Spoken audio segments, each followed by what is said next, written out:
Hello, hello, hello. What ho! Welcome back to another exciting adventure of the UberCast. I'm your host, Travis-EL. What's the UberCast? The UberCast is a podcast that is the superest podcast in all the land. That's why it's called the UberCast. And I spelled it Caste because it refers to the class system that we experience. We come across a multi-layered, multi-dimension, multifaceted existence with so many different people in different social structures. As an Uber driver, I come across very, very well. You wouldn't think that they were poor because they use Uber, and Uber is crazy expensive, or Lyft even. But you have, I mean, I pick up people from the ghetto. I pick up people from the estates. So I have a whole range of the caste system that is in my ride sharing experience. And last year,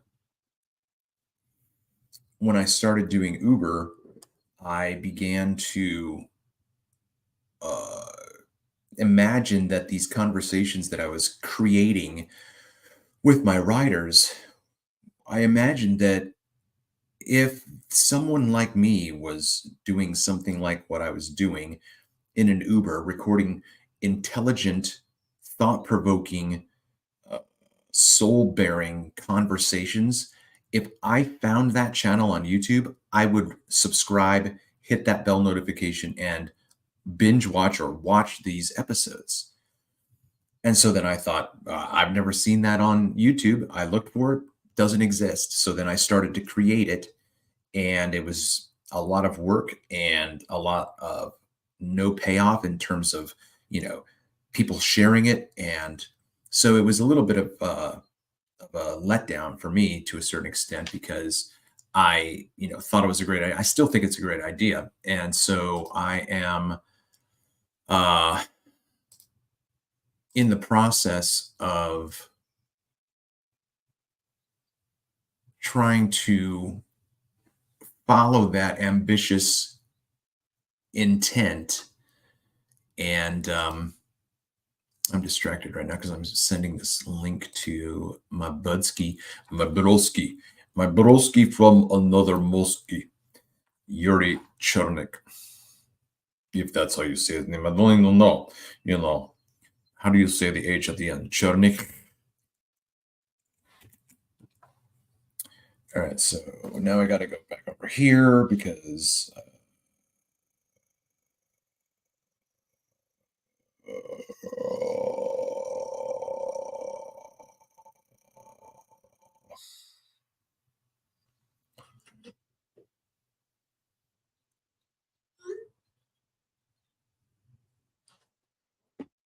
All right. Hell yeah, man. Take that risk. Love that shit, man.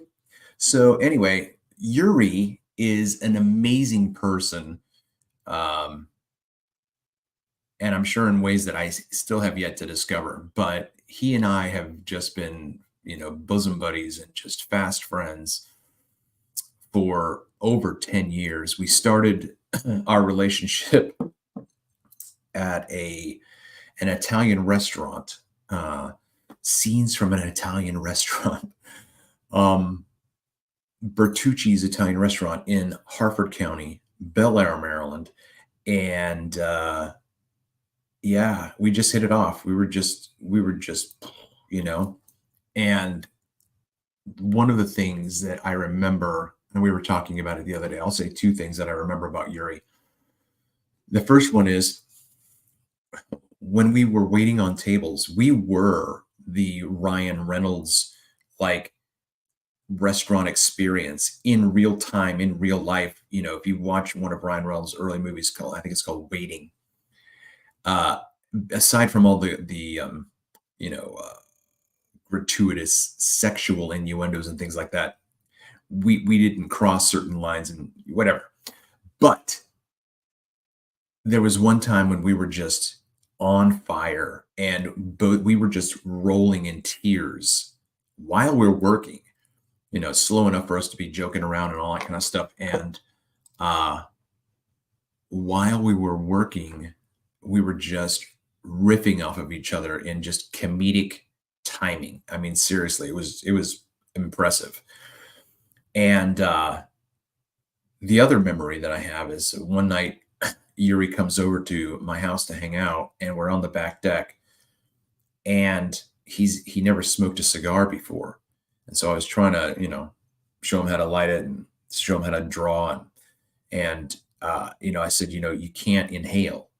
Well, he must not have listened, or he must have just inhaled bits and bits and bits and bits. Soon enough, he was just over the railing, just heaving his guts out, and it was just so funny. I was cracking up laughing. So those are two things. Anyway, Yuri should be joining us shortly. Hello, hello, hello. What? And so what I have to do right now is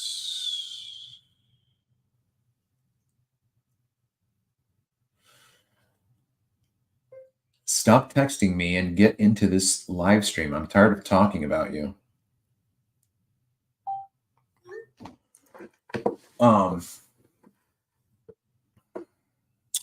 Yeah.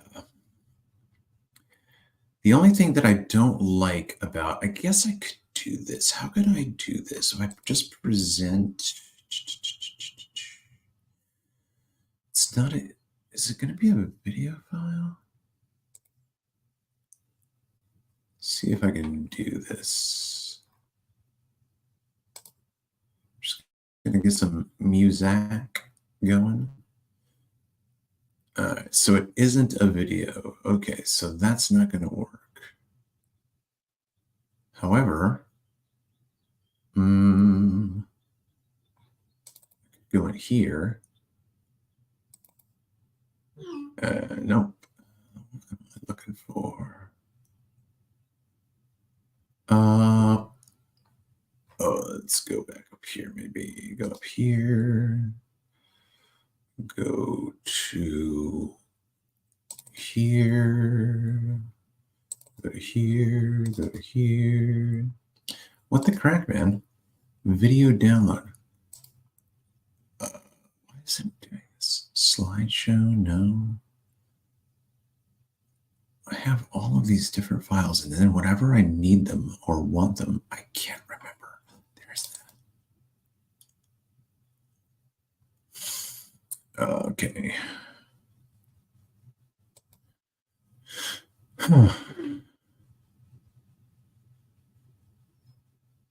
What the crack, man? Think.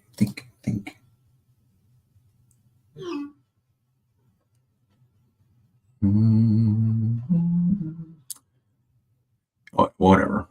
I can't figure it out right now. So just waiting for people to show the Smurf up.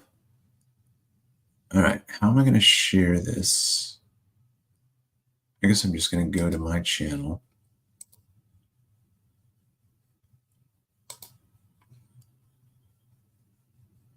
And there we go. And do this and do this. And go back here. Happy birthday to me. Happy birthday to me. Happy birthday, dear Trav-EL.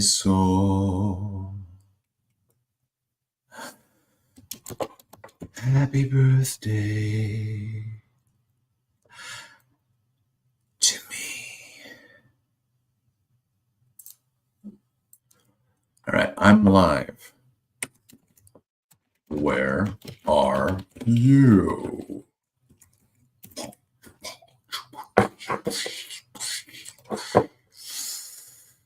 All right, so there's that share. And then I need to share it in my other channel.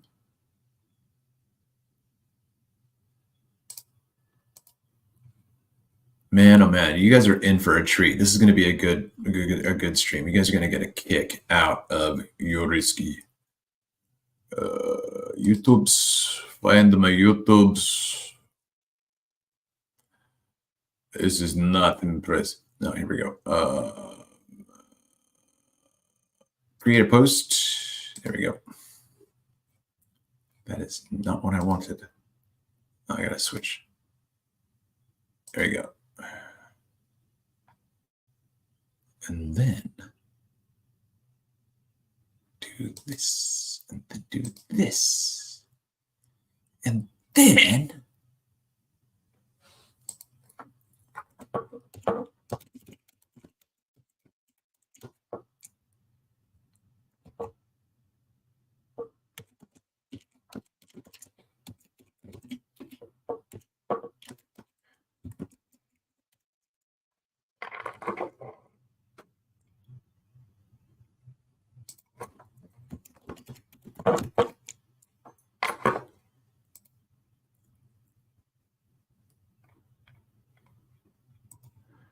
all right, so I'm gonna go back. All right. Anyway, so to give you a little bit of a reorientation with Yuri again, Yuri is a film editor in Hollywood, and he's been there for over 10 years, struggling, working on stuff, putting content out, but writer strike and all that kind of stuff. And so he and I, every once in a while, but this past week we've connected again and just have been firing each other up with inspiration, determination, orientation, motivation, prognostication, all that kind of stuff. Just, oh man, that is smurfing still too pooping hot. That is crazy hot. All right, so here we have Gordon Lightfoot. But if you look at Gordon Lightfoot's eyes, in my opinion, it looks a lot like Bryan Cranston, in my opinion. And so I made this meme. Oh, I'm going to send it to you. I forgot about that. These eyes have seen a lot of love, but they're never going to see another one like I had with you. These eyes have seen a lot of love, but a little interference for the sin upon a sin alone for. Boom, boom, boom. These eyes. Can I go TikTok too? Can I do this right now? TikTok. What did I do the other day? TikTok. That was an interesting improvisation. I went out to dinner with my son the other night, and I did this Batman Joker mashup. Do this real quick. Get over here.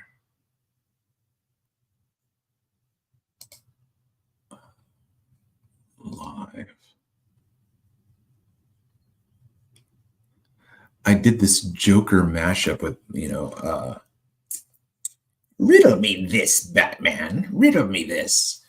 And I hate these. I do not know why this happens. I don't like that. There's so many things that I don't like about certain platforms. And it's just like, well, then you could just create, but then it's just another platform. And then there's going to be something wrong with yours. But, I don't like TikTok. I don't like YouTube. I don't like a lot of stuff. And yet it's like, what else are you going to use? There's nothing else out there unless you make the change. But okay, what am I trying to do right now? I want to go live here, live center, live creator hub, live studio. What the Smurf do you need 3 different live tabs: Live Studio, Live Center, Live Creator Hub. Like, what's the difference with that? Right? Share my screen.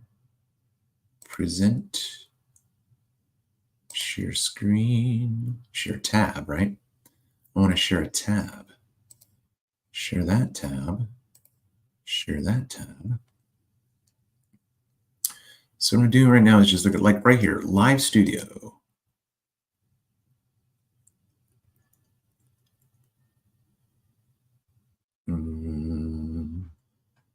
Go live with more ease and better engagement. Yeah, I did this one time and it pissed me off. So I'm not going to do that. I'm going to go back over here, go to Live Center and see if that changes anything. Ooh, here we go, babe. Here it goes. It's happening.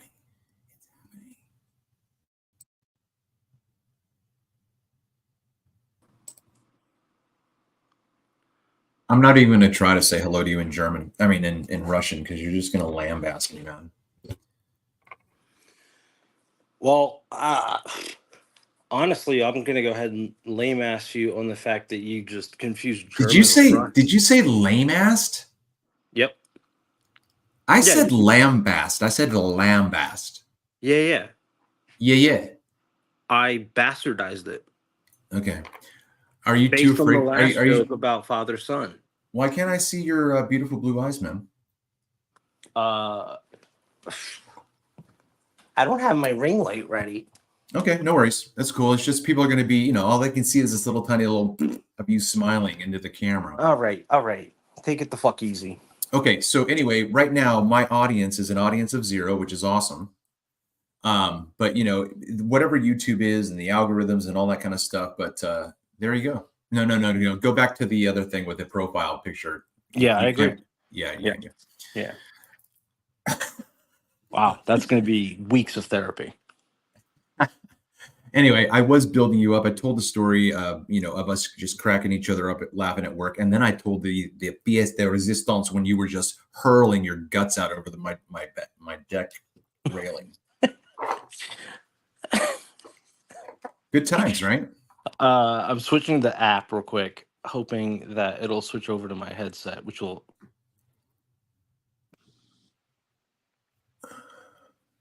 There we go. Okay, I can hear you.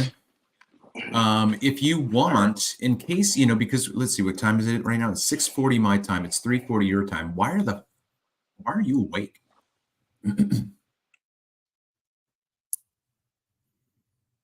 Why are you there?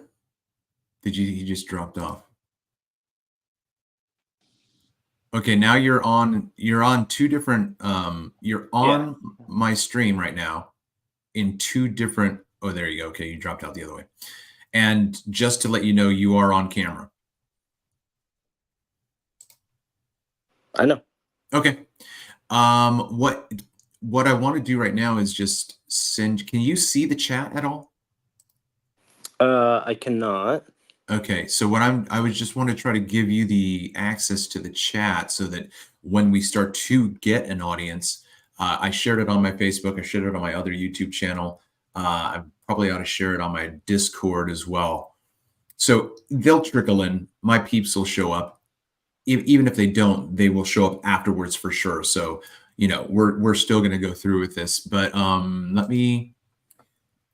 Why don't you regale everyone with tales of the past or whatever, while I do some posting to get some more traffic in here. So I'm going to hand it over to you. I'm going to go on mute. It's your turn. Well, okay. What's the prompt? Just you, like I introduce yourself. Just how do we meet? What's your impression of our relationship? Why are we even talking to each other like right now? Like what's going on? Like what is this zeitgeist that we're experiencing together right now? Okay, all right. I'm Yuri. I wasn't involved in the insurrection on January 6th. Travis and I have remained really, really good friends for an inexplicable amount of time. Honestly, I thought Travis died. Anyway, that's a dark joke. No, Travis and I met working at a restaurant together. I think we're the only two people that weren't doing heroin or cocaine at that time, which is really great. We were really working the system. So after every shift, I felt obligated to listen to his absurd conspiracy theories and aggressive approach to reminding me that the earth was flat. And I used that to have him buy me beers so I could play better at pool. And that's how we connected. We played pool all the night, all the time. Un momento, my friend.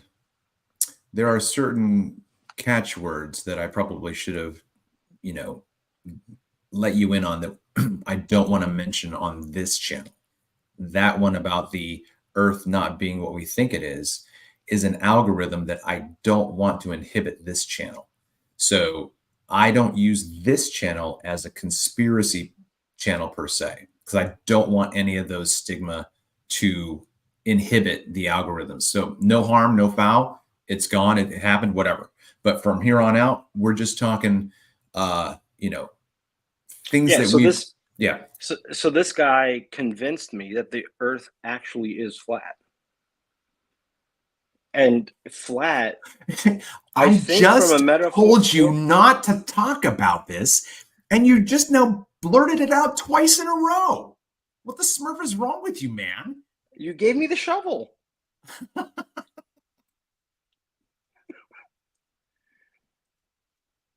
So now the only reason I keep questioning the reality of whether the earth is flat or not is because I have Google Maps. Looks flat to me.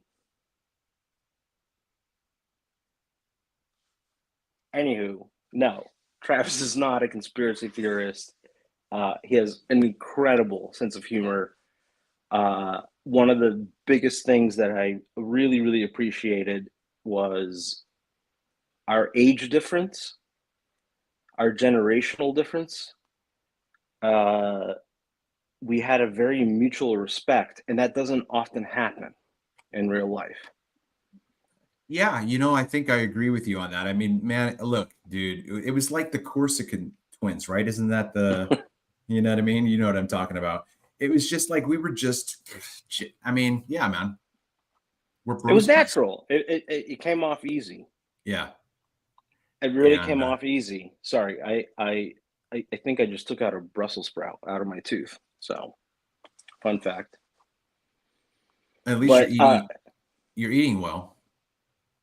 No. I'm starving myself. And then I look in the mirror and I go, why am I still fat? That's because I'm binging like a fucking 13-year-old girl. By the way, what are you coping with? What are you coping with? Am I allowed to use harsh language? Yeah. Oh yeah. I mean, every once in a while I use Smurf as my swear word. Which I like. It's Smurfing awesome. It's smurfing. You can smurf and use any smurfing you want to. Smurf off, you smurf and smurf. It's fun. But at the same time, there's times when you just when the pH you just have to say fucking hey, you just got to use the pH, I don't say fuck with the F word. I use the PH sound. That's my diphthong swear word.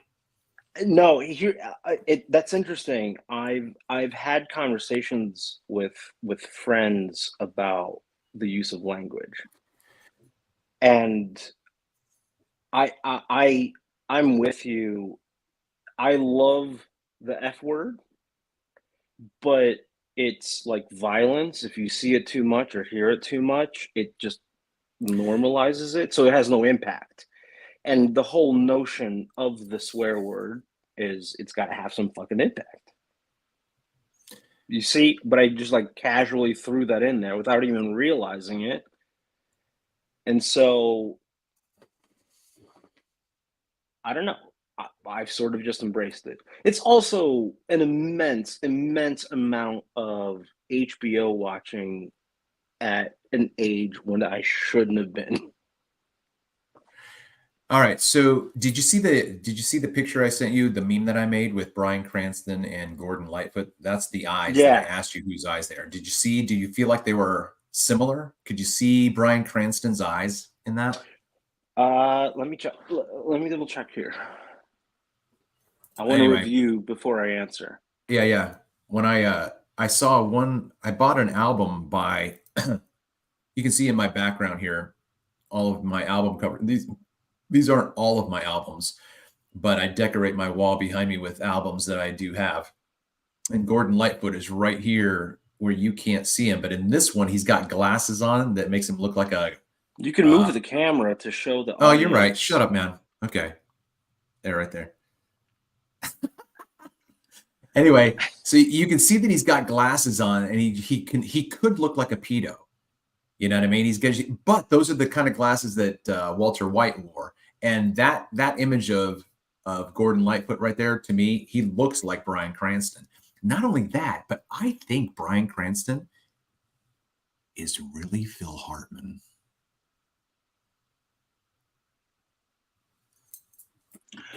It's a lot to unwrap. Bryan Cranston is a meth addict. Bryan Cranston cooked meth for meth addicts. By the way, hold on just real quick. Hey, Lex, what's going on? Yeah, I'm live right now, Lex, so just hang out with us, talking with my buddy Yuri. So Lex and I have known each other on YouTube and Discord for a while.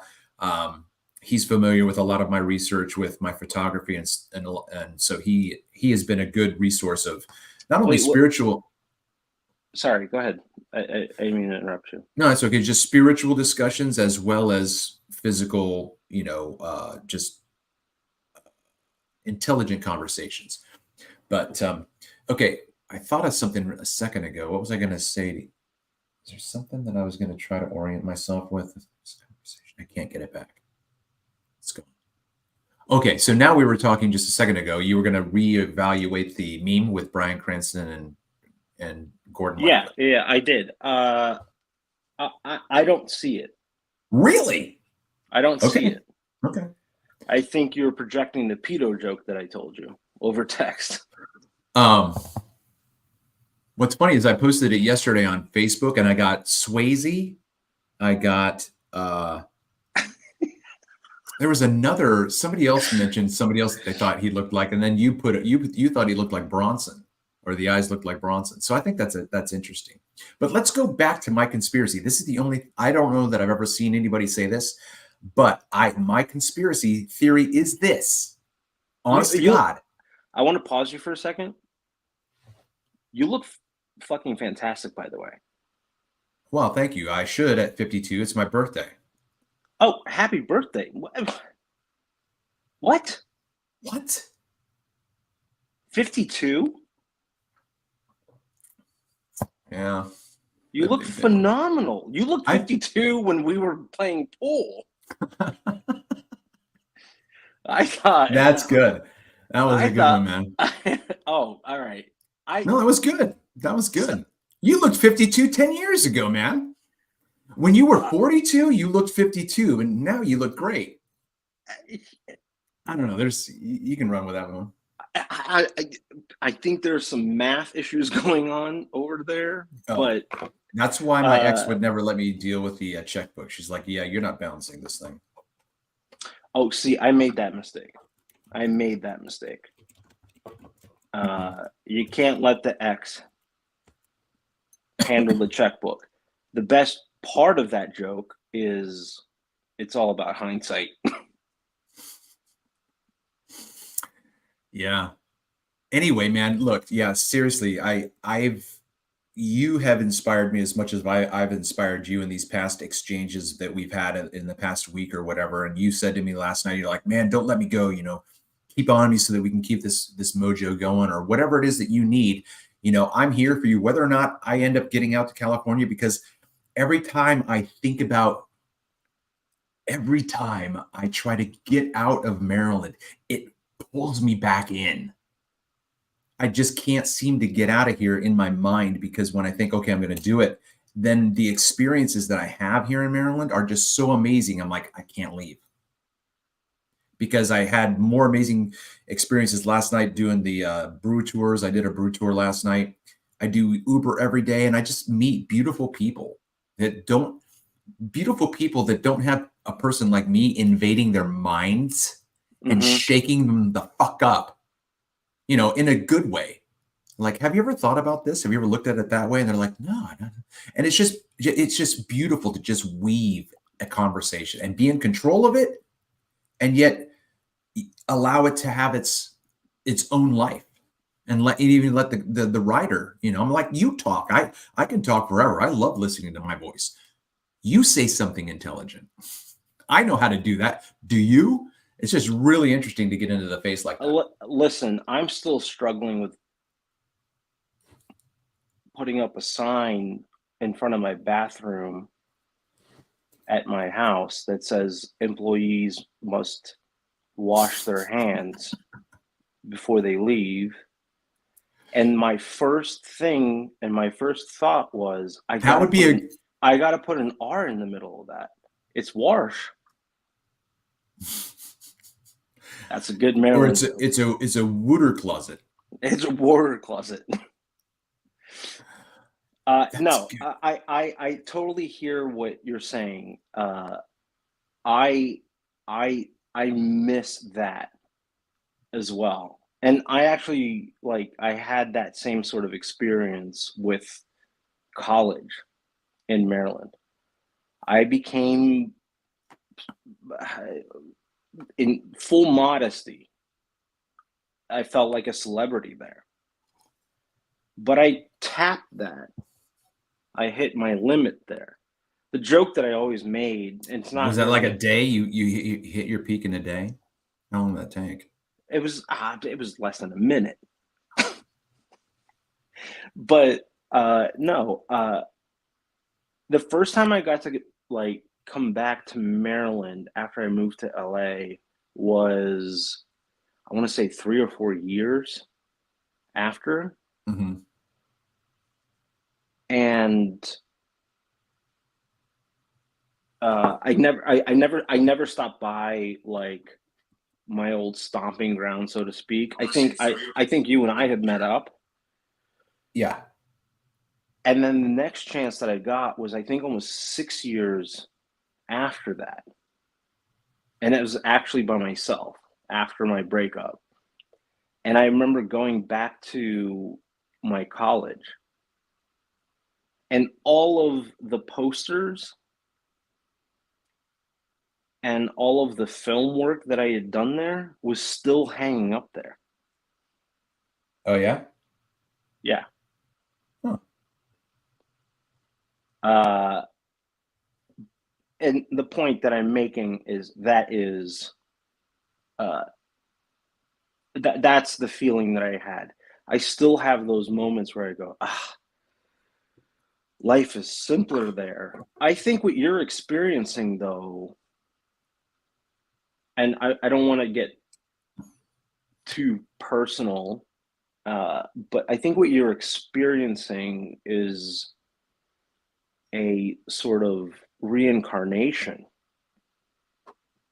in your hometown, because I think, when you and I met, I remember you were going through some shit. Well, yeah. And I think I think because of our friendship, we sort of fed off of each other. We both found intelligent conversations. Yeah, And for that was sure. exciting for us. And not just intelligent conversations, but intelligent, humorous, and humility-filled conversations, right? And I know that impulse.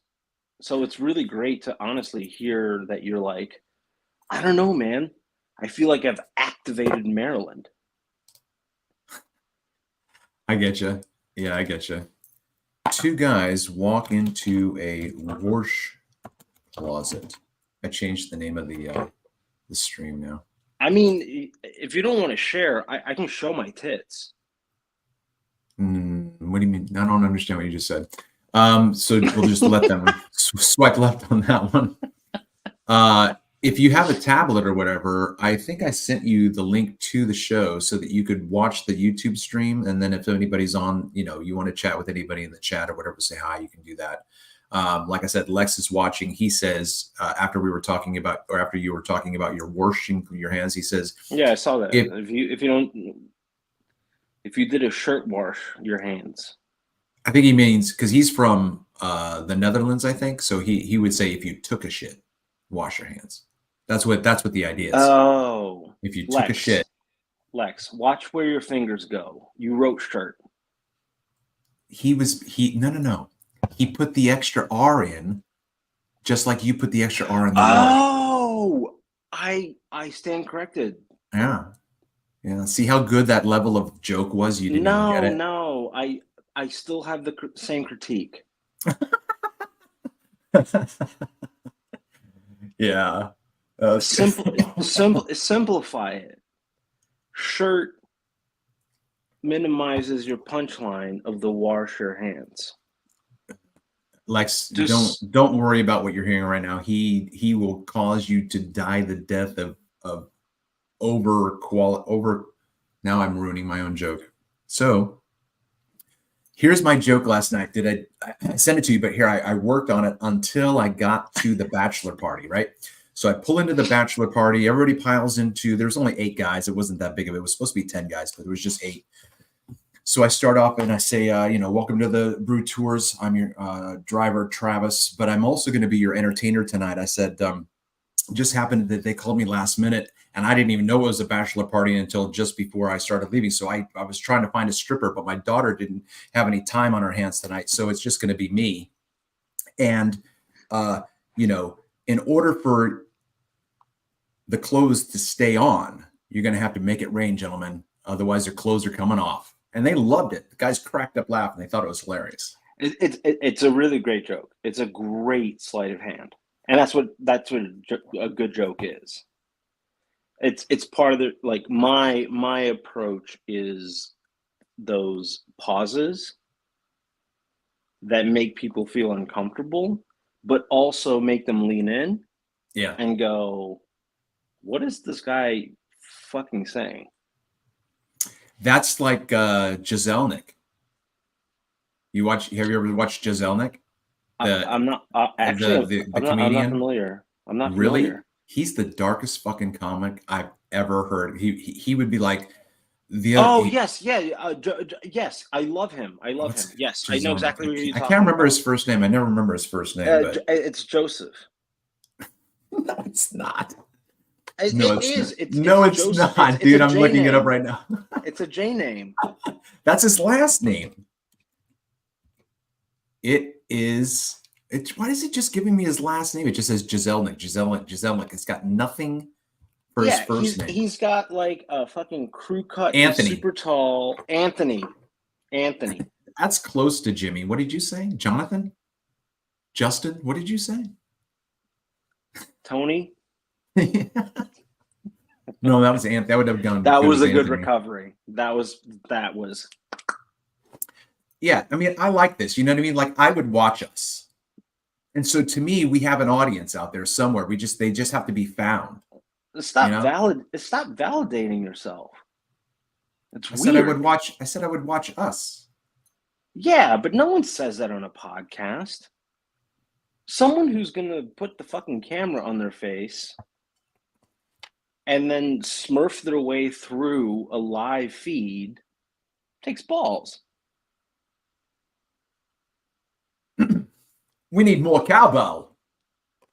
That's actually really, really disciplined. Very good impression. Stay the fuck away from the Russian accent. Go with the walking. Oh, well, I appreciate that. I appreciate that because yeah, I like slipping into Walken's persona every once in a while. Have you seen his what I think is his first film, and it's with Sean Connery? Have you seen the Anderson tapes? I no, I don't think I have. It is I think I go as date. far back as Deer Hunter. Okay, this is 72. Okay, this is 1972. I think it's his first film.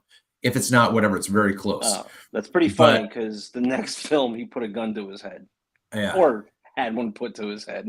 right. But That's a dark joke. Sorry. he oh, anyway, so the Anderson tapes, first of all, is a good movie. It's just a good movie, but it's fucking dated. It looks 1972. But I guess that's the same thing with any Cary Grant or Jimmy Stewart or whatever. It's just the way it No, is. what? No. Wait. You're assuming. First off, you're talking to a filmmaker Yeah. Okay. who's spent 37 years, so to speak. All right, let's chop that.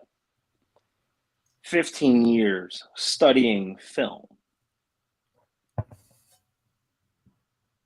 Are you telling me because of my age I don't like black and white films? So this is where we're going to have to like adjust our relationship. So listen to what I'm not saying. You just responded to what I didn't say. Okay. So listen to what I don't say and don't react to that. Listen to Okay. what I say and react to that. So here's what I just said. All I said was the movie is a great movie. So I'm saying that you should watch it because I know you would appreciate it. In my opinion, though, it just looks like it's an older movie.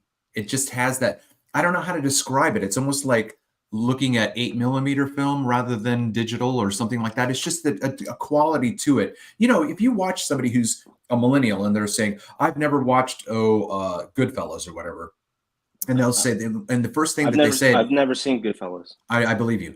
And so then the reactor says, this movie didn't age well, right? That's the critique. It didn't age well. It was good for the 80s. It was good for the 70s, but it didn't.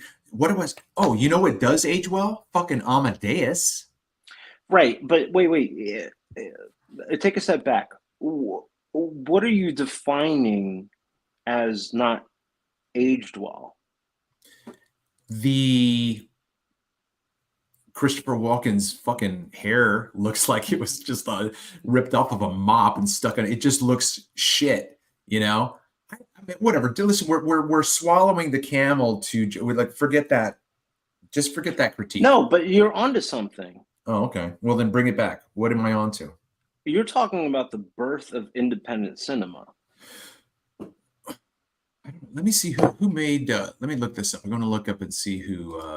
You're talking about the birth of De Palma, Scorsese. You're talking about Coppola. That's right in it's post Vietnam filmmaking, where the studio system was like, I don't know how to make a movie. And then George Lucas stepped in and was like, look, I can still make movies that make a shitload of money, Smurf amount of money. Lex, thanks for hanging in with us, by the way. Yeah, absolutely. This is 1971, Sidney Lumet. You would know that. I'm sure you would know that. That Dog Day director's Afternoon. name. Yeah. So anyway, Diane Cannon's in this. Alan King, Christopher Walken. It's a heist. It's a heist movie. Yeah, and like I said, Dog Day Afternoon is Sidney Lumet. Yeah. One of the last films he did was also a heist movie with Ethan Hawke and Philip Seymour Hoffman. Before the Devil Knows You're Dead. Lumet. That's a good movie. That's a good movie. Also, Network. Fucking Network is a goddamn brilliant movie.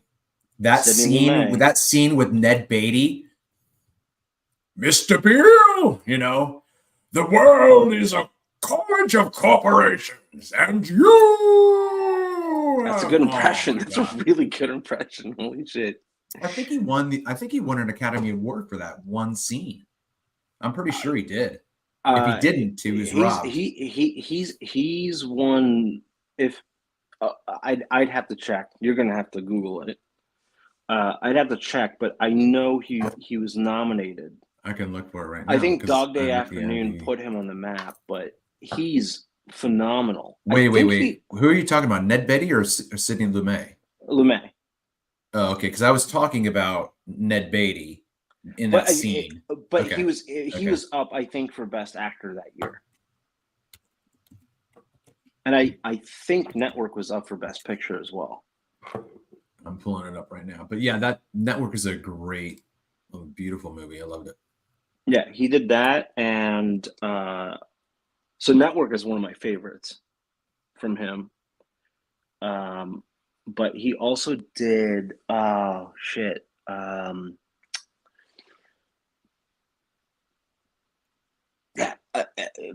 phenomenal filmmaker. I think he died like 5 or 6 years ago. It was a big deal. I don't like it that I can't look up information on IMDb unless I fucking subscribe to shit.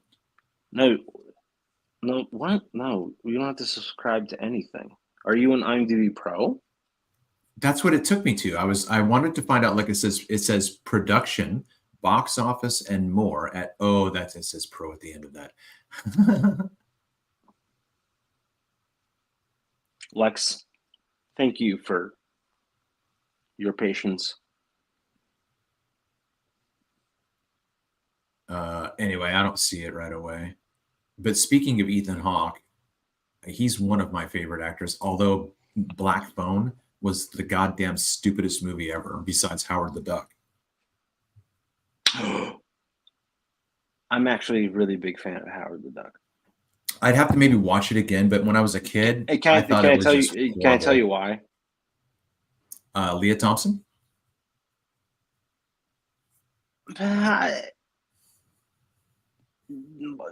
All right.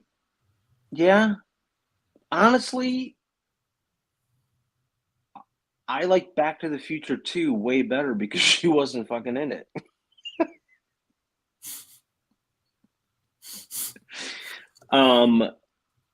She was great in Hateful Eight. That's the Leah Thompson that. No. Okay, hold on, man. Okay. Everybody paying attention right now. This is a bitch slap. Jennifer Jason Leigh is not Leah Thompson.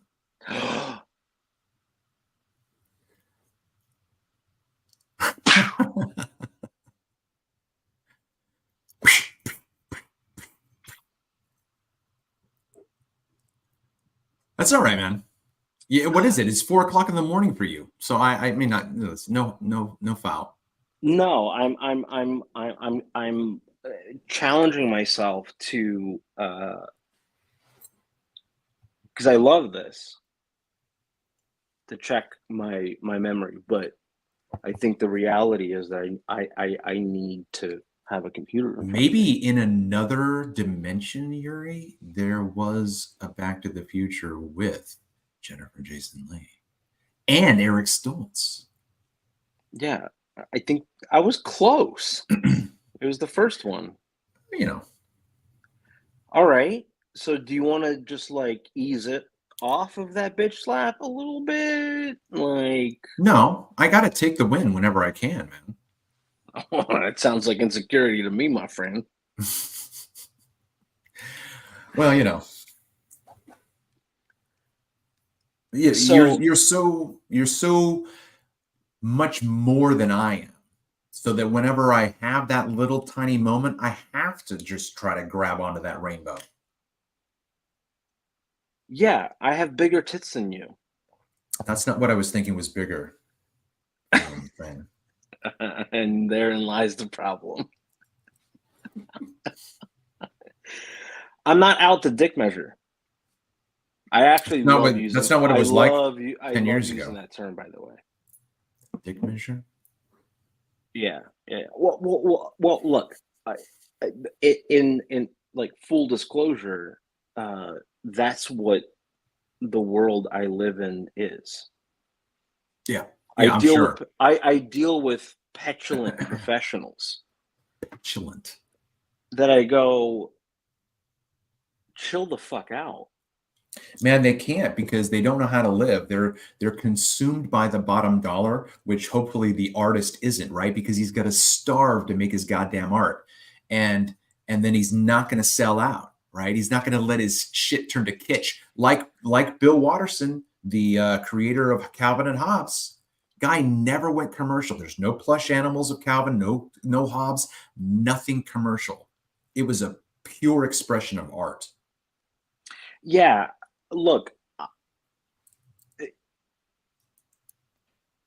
Don't you think? that th that notion. This is a generational conversation.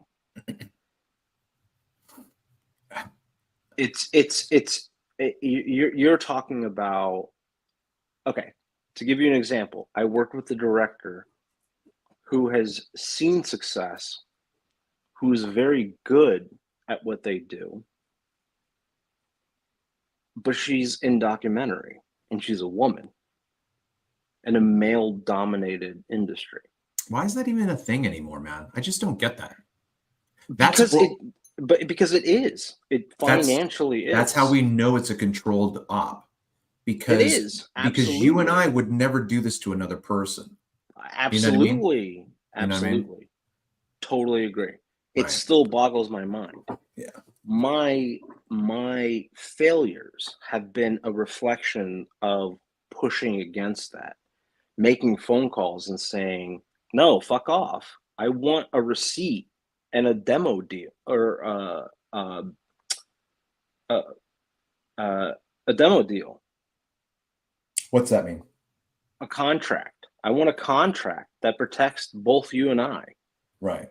I want proof that I'm employed by you, that I'm making this." The last client that I worked with was a documentary, and I said, "Can you put me on a W-9?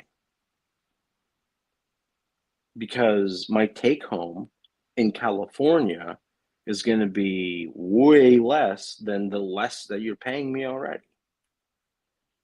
And I got lied to straight up. And that wasn't a reflection of the director. The director's good. But what she's cornered into is the fact that she's probably self-financing, anxious as shit because she's absolutely glued to the I'm old. passion. Look at this. I'm distracted by my oldness, Yuri. I'm just gonna be You like this the whole time. you don't Oh, yeah, you don't look a day over 90. it's my birthday, and you show up and say to me,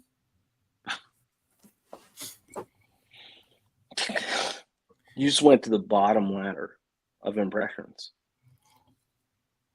that word that you just said doesn't exist. Try again. You just went to the bottom ladder of impressions. Impressions, yes, but the first word I think you were like impression form. I couldn't understand. I mean,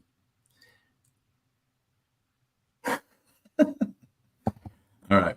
Let's lay off. Let's we poke each other a little bit. We've never poked each other though. Just to let you know. All right. So we are yeah, I want here's what I want. I woke up this morning at 4 o'clock here, 4 o'clock in Maryland. It's Try to four go back o'clock to here. now, yes. See, it's almost 4:20 for you, man, right? Ooh, 3 minutes until 4:20. It's already 4:20 here. I've got some coffee and my own cannabis infused coconut oil. Oh, that's good. Some like tincture. Yeah, Good I make shit. I make I edibles and whatnot. Yeah, I'll do that with CBD. I don't do the THC as we discussed. I'm all for it. I think I told you the story of one of my classmates He was like 400 pounds. And the only way he could edit is if he was high as hell. Mm-hmm. Like, being high for him, it like focused him. And he was a vet too. So Yeah. for Okay. him, it was a complete PTSD. But did it accomplish its task? I mean, was he Yeah, good at what he? Right. yeah, Yeah. yeah. Sure. I have my critiques, Sure. You're a snob. but the absolute. the, thank you. Oh, I'm sorry. No. You're a professional. I said that wrong. You're a professional. Yeah. God, I'm gonna cancel therapy after this. The thing that I was saying before, when I woke up at 4:00 this morning, I had this in and out. I was in and out of going back to sleep and staying awake, and I was dreaming while I was still like this. Here is my depiction of Severance. This is my depiction of Waking Life. This is my depiction of all of those Twilight Zone moments. Okay. You are sitting in a chair and it has 4 legs, and you're leaning back in the chair. And right before you fall over, that's where you stay awake. You're in that Twilight Zone, and you're just suspended animation between balance and tottering, right? You understand what I'm saying? That physical aspect of what. So you have that physical, like lucid dreaming. Right. But so anyway, I was in those moments this morning, and I was like, oh, don't take notes, Travis. You'll remember this stuff. I'm like, fuck, dude, you never remember stuff. So I got my phone out, and then that's when you started sending me your little things, right? So like we were almost on the same little vibration of creativity. I was following your lead. Well, there you go. I thought that was a great idea. But okay. I'm going to Annapolis today with my mom and my son for my birthday. And so she just texted me, but we have at least an hour before they come around. So, we've got about an hour left for us to hang out, to hopefully build, I think, an interesting concept for us to continue on in this vein. What if we have a podcast that has no name? It's just the title that we give it every single time, because we have so many creative ideas. Like you were just spitting some out, this morning, and I was thinking of some, like two guys That's walking. Great. I love that idea. So each week it's a complete brand new title. It's just like you and me. It's a whole rebrand every week. But it's still you and me as the hosts. Yeah. We are the brand. Yeah. The title isn't. These guys can't figure out what the fuck they're doing. They're like, no. That's what we're doing. That's funny. That's really great. Here we go. This is the pod. Okay, man. Think about this. Think of how brilliant I am. Okay. Last year, I'm coming up with this idea about podcasting. My Uber. Please know how brilliant he is. He's going to forget to write it down. I have to say that to myself, because otherwise I crawl back into the shell of my child, and I have inhibitions and I have fears. I have to remember right. This is just what is it? Stuart Smalley, right? You're good enough. You're smart enough, and doggone it, people like you have to positively affirm me. I'm not arrogant. I'm just stating a fact. I don't think you're arrogant at all. Okay, well, that's what I'm saying. Okay, so I wouldn't be here if you were arrogant. Yeah, I've dealt with arrogance. Yeah, I get you. I live in Hollywood. I deal with arrogance on a daily basis. Right. I started therapy because of it. I don't think you're arrogant. I think you're incredibly self-aware. I think you mask your insecurity through a confidence that you already have. Right. I had to come to that realization. I came to that realization. Listen, man, it was an incredible existential moment at a bar, a wine bar. It's an upscale little over here in where Wegmans was there when you were here. Wegmans, right? You remember where Wegmans was? Yeah. Okay, so right over there, a restaurant called Bacco. It's an Italian wine bar and restaurant. It's really great. They know me. Is that new? It's Relatively Five, new. five or Like, 6 years. 5 or 6 years. yeah, definitely new to me. Okay. So I'm going there as an influencer. I understood that that's who I am. That you're an influencer, Yuri. We all are. We just don't have the brass balls to put ourselves out as much. Like no one, not everyone's going to do stand up, but they're goddamn funny at a party. So everyone's an influencer. There's no all this bullshit about influencers and all these guys that are jacked up on, it's change your life and investments and bullshit. I don't watch those guys. Do you know why? Because they are not me. I don't see myself in them. I don't see them in people. They're not real to me. But do you know why that term even came about?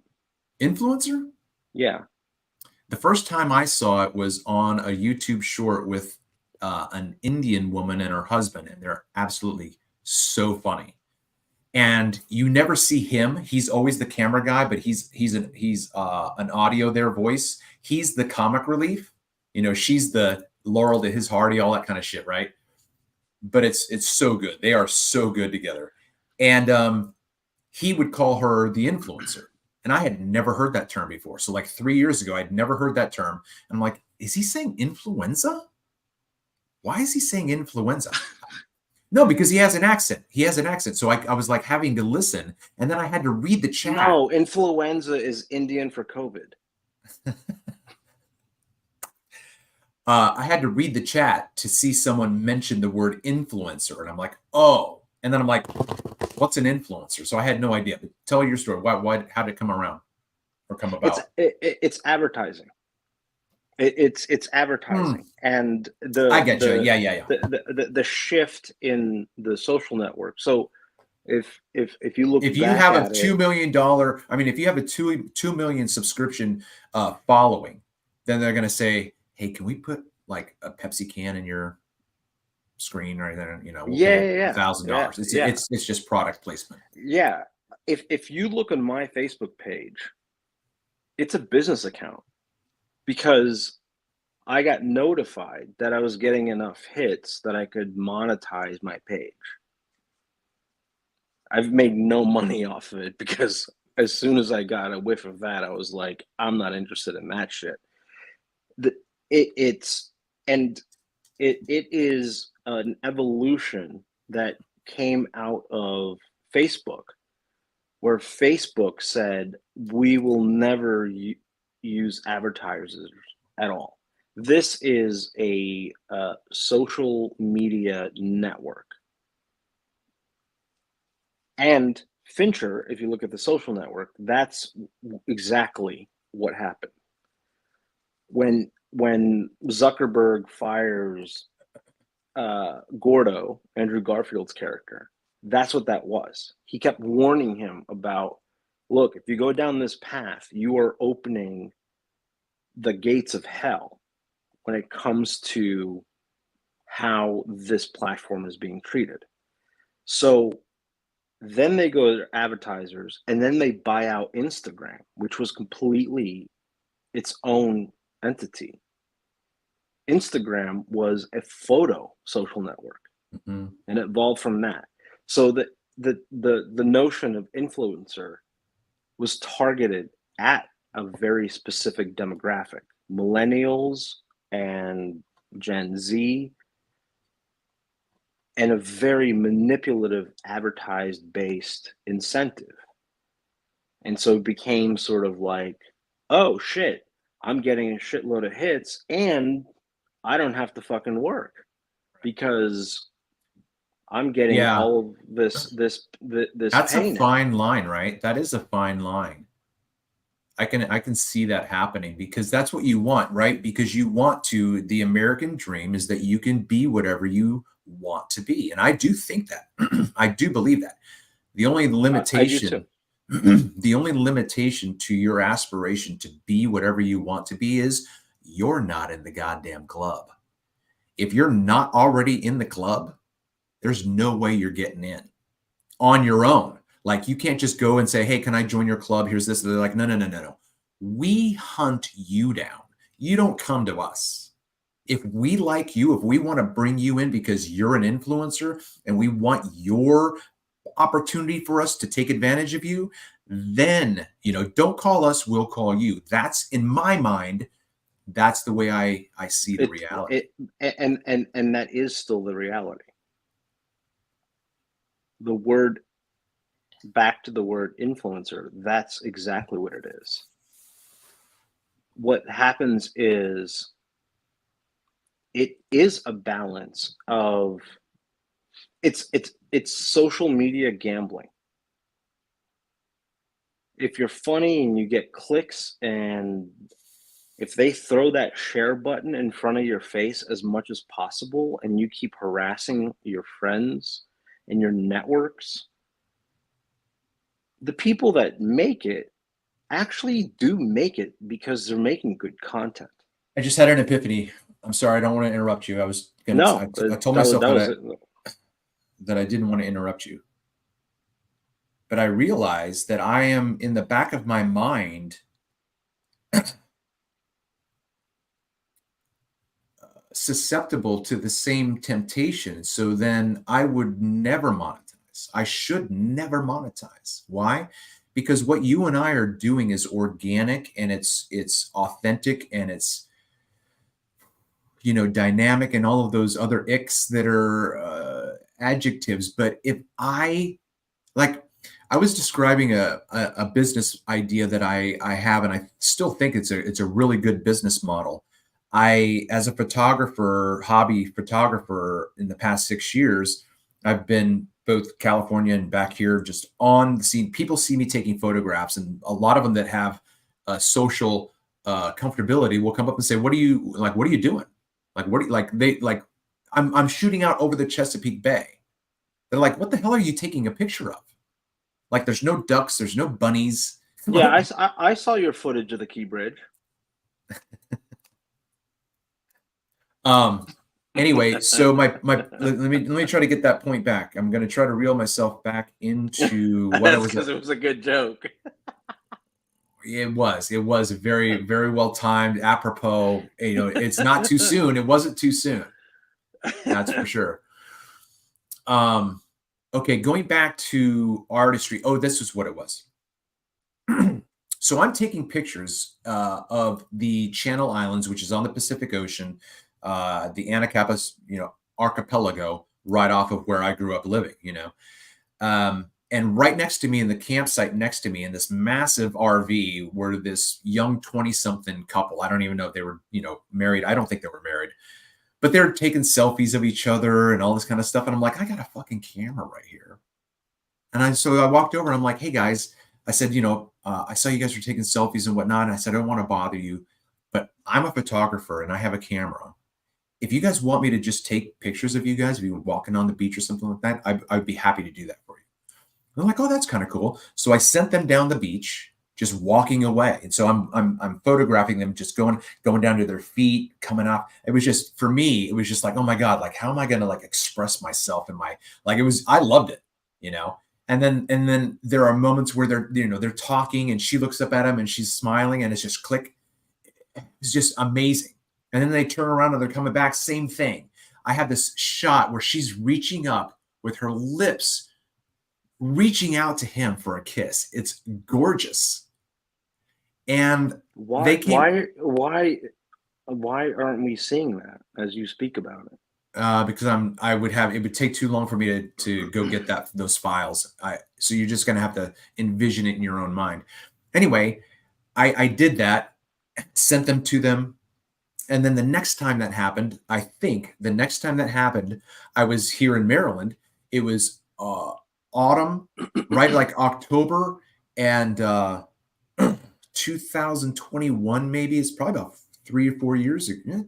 Anyway, so I'm taking pictures of my normal natural landscapes, and I come over to just happen to be breaking the field of view with the piers out, or the pier out in Havre de Grace, and there's a middle-aged couple holding each other talking real close, giving each other kisses, and I'm just like click, click, click, click, click, click. I just stop what I'm doing and I'm on them, right? And when they Oh, came, what a creeper you are. I know.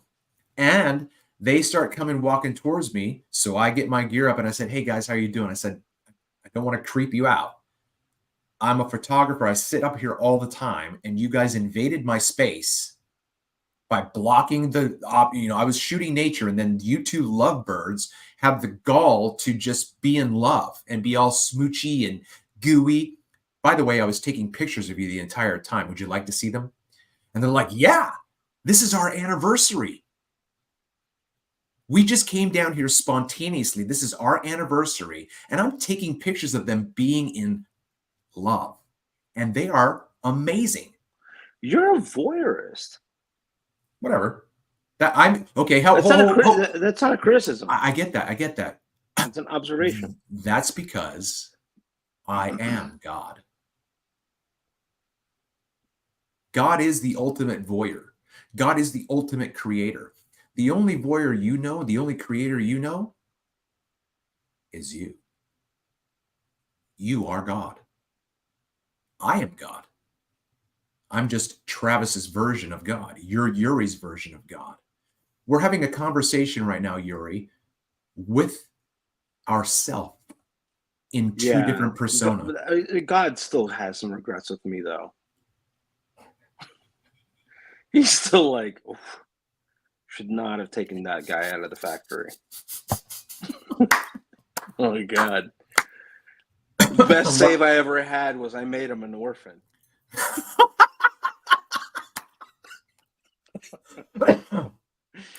Oh my God, dude. Do you know what I'm going to say right now? What am I going to say? So. You should do stand-up.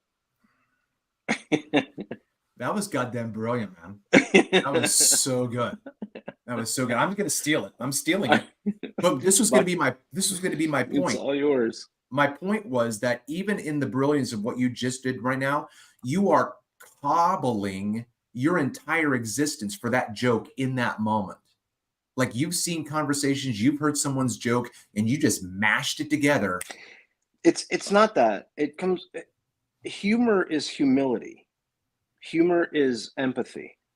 And if we are godlike, then that's the best thing that we can maintain and protect. That's an interesting, I like that. I like what you just said. That was really good. I had a conversation with a friend today about the different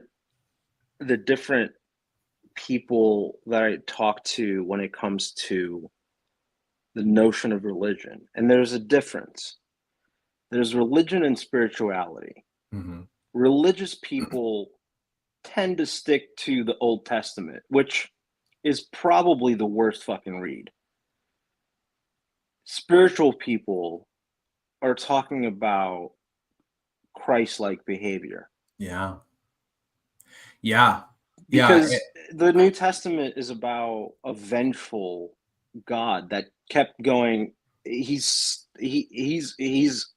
so to speak up in the sky with a fly swatter and just going, "Stop that shit! The fuck are you doing? Stop being an asshole." And then the New Testament is him going, "I might have been a little too harsh." Yeah. It's a pretty clutch move. So the interesting thing about your description of religion and spirituality, for the most part, I agree with it. But the reaction that you're having, at least in the way that you're communicating right now, and I'm not trying to, blanket you with this worldview altogether, but I have found that most of people's frustration with the Bible is their understanding of someone else's concept of the Bible. Like, they're not right? They're not reacting to the Bible. So, like, this is what I would love to happen, and I'm sure it has, but whatever. I'm getting better at being zen and not holding on to the past in terms of the bitterness that I could have against my ex, because you've met my ex. Yeah. I as I said before, you've recovered way better from your ex than I did. Yeah. Well, okay. But my point And I mean is that that as a compliment. yeah, thanks. Yeah, I get that. You're like, yeah, thanks. And no, I'm being serious. I It believe it you. I know. shows. It shows. Well, I hope so. You But you look you here's look healthy. You look younger than both of us looked when I you know and I that's hung so out. funny. I'm in my Uber and I'm having conversations with people and I've got my all, like I've shaved this morning. So, but if I didn't, I'd be like fucking Jack Black. You know what I mean? It was just all gray. You know what I mean? And so a couple of weeks ago, these were growing out a little bit longer, but this is not young. This color right here, that's not an indication of being young. Yeah, what is this? The '60s? Um, anyway, this young girl, or not young girl, I mean, she's a young woman. You're She's in her using your 20s. facial hair to define your age? Can I just describe this situation right now? Okay, I felt like I made Okay. an important part. All right. There have been times when I have revealed my age to my riders, and they're like, you look like 10 years younger. So I appreciate those compliments, but I think it's so hilarious because I think when I look at that fucker in the mirror, I'm like, oh my God, you're so old anymore. But my point going back to self-worth and I think the thing of vindication for me would be if someone that my ex poisoned against me who had never met me, right? So she just is like, Travis, Travis, Travis. Blah, blah, blah. So this person has this satanic concept of me in their mind. And then they meet me and they're like, these aren't matching up. Like the guy that I'm talking to right now can't be the guy that she was describing. Yeah, you're talking about defamation of character. Exactly. Exactly. So then I would love for somebody to go, you know what? Your wife described you this way, and that's exactly who you are. Like that would crush me because I don't want to be that person. But that was the psychological man. We could make a movie about my marriage. And I actually shared the script with you 10 plus years ago, and you didn't like it, but that's okay because it's all a work in progress. But I lived in a marriage that was 100% a gaslighting marriage. One goddamn 100% the entire fucking time. Like, if I would have known that she was this way, and I should have, right? I remember being a good Christian boy in college.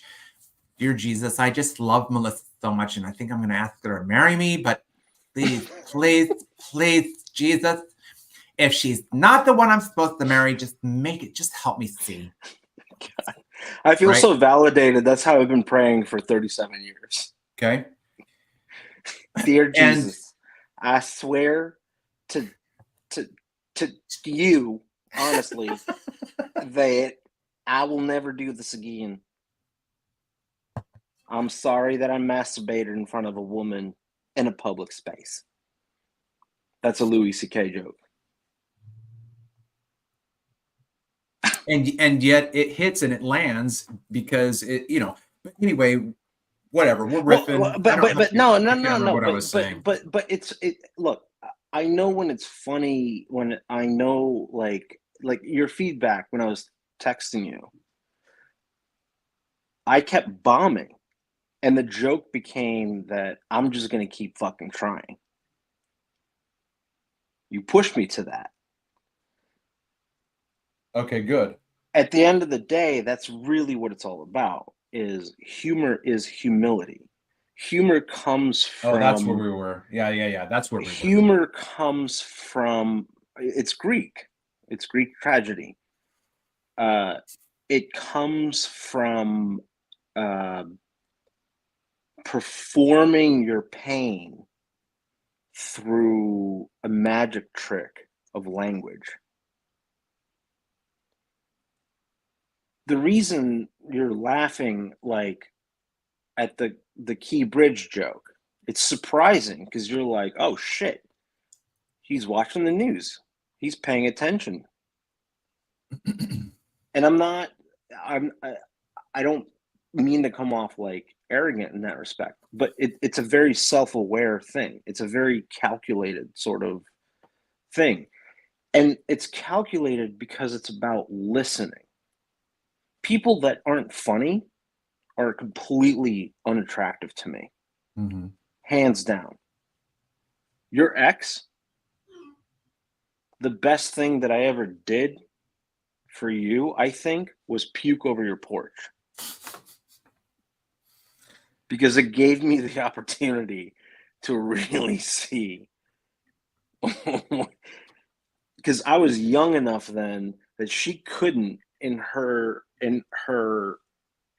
sanctimonious nonsense, be like, hey, listen, I really don't appreciate you puking over my kids' sleds that I didn't put away in the porch.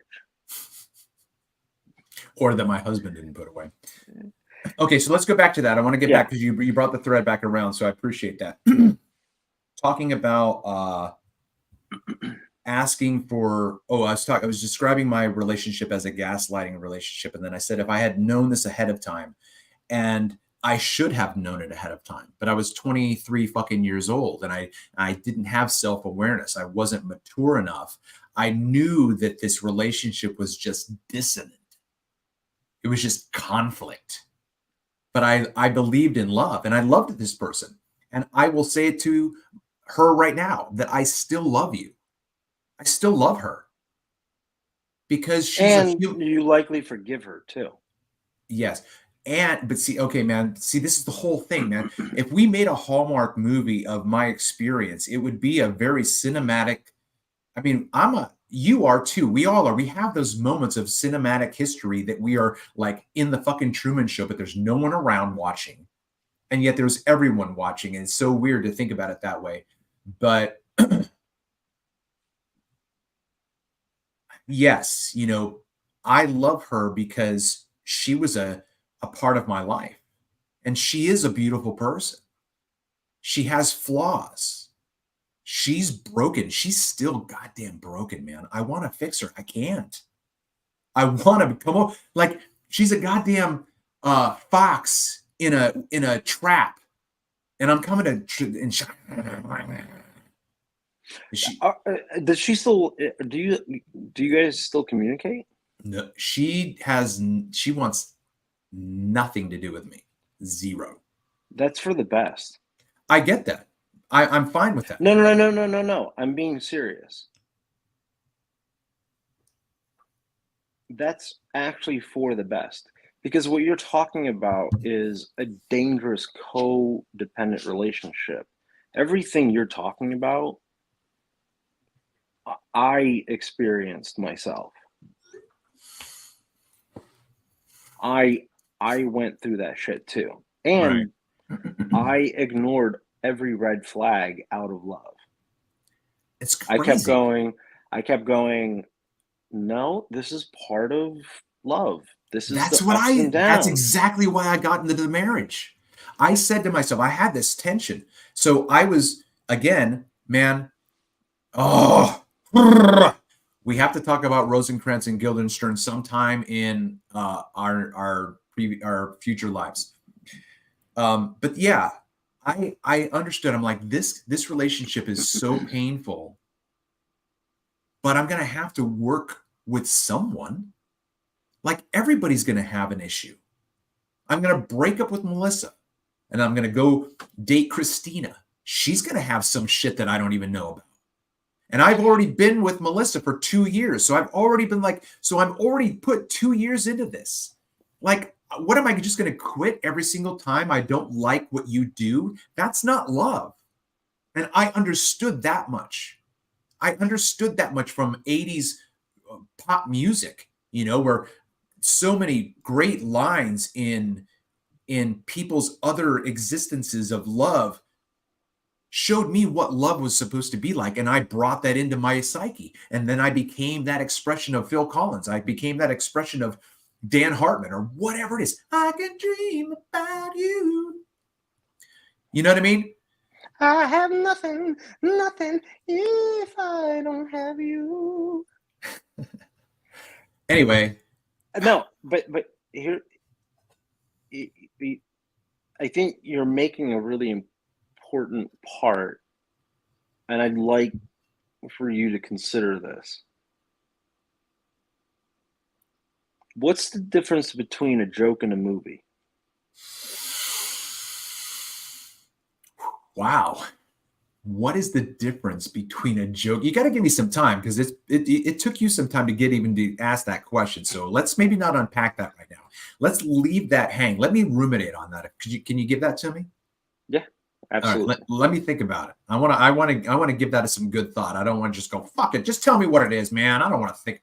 No, I want to riddle that There's out. no right or wrong answer. Yeah, I'm and sure. And there's no punchline. I promise you. I trust you on that, but I There still might want. there Okay, may so come then a so then punchline, do you want but a knee-jerk reaction then? Okay, so ask me unawares. hey, listen, boss. I was at the bar the other night, and this guy came up to me. And he's like, "Hey, what's the difference between a movie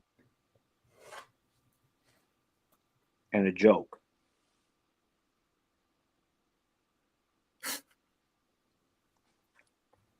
I still want to be so psycho. I can't just give you a knee-jerk reaction. I'm like trying to process. I'm like, how can I still can't do it.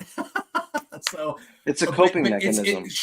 Okay. So the difference between a movie and a joke in my mind is just extension. A movie is a 2-hour joke. A joke is 5 seconds, 10 seconds, a minute, however fucking long it takes you to build up, which is what the movie does. It opens up with a scene over Golden Pond. And then the end is the fucking punchline. And you're like, where'd that come from? The movie, Right. the difference between, that's my answer to you. The difference between a joke and a movie is just simply duration. How long do you want the joke to be?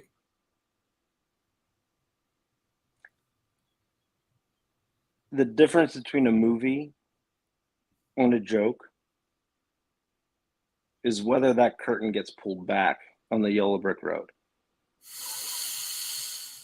Fuck, man. What the fuck did you just blow my mind? The difference between a movie and a joke is, say that again? The curtain not being pulled back on the yellow brick road.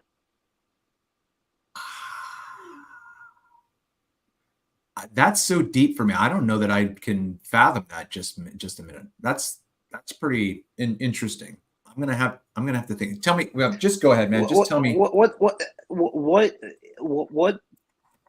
deflates the magic of the Wizard of Oz in your first experience of watching it? And you see this schmuck behind the curtain going, oh God, Dorothy, I didn't, he got caught. He's a doofus. He's not real. He's a fake. But does that take away from the journey that Dorothy went on? Wait. Are you telling me the Wizard of Gold? I mean, I'm sorry, the Wizard of Oz isn't the one pulling the strings? You mean he's a puppet of another master? Is that what you're saying? Because otherwise, who is he then? If you pull back the curtain and he's a doofus and he's not the one, then who is? You never know. You're blowing my mind right now. I never thought about it. I've never interpreted that scene that way before.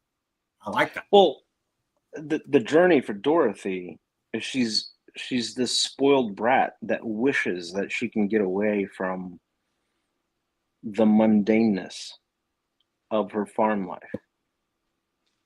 And then a tornado comes in and changes all of that.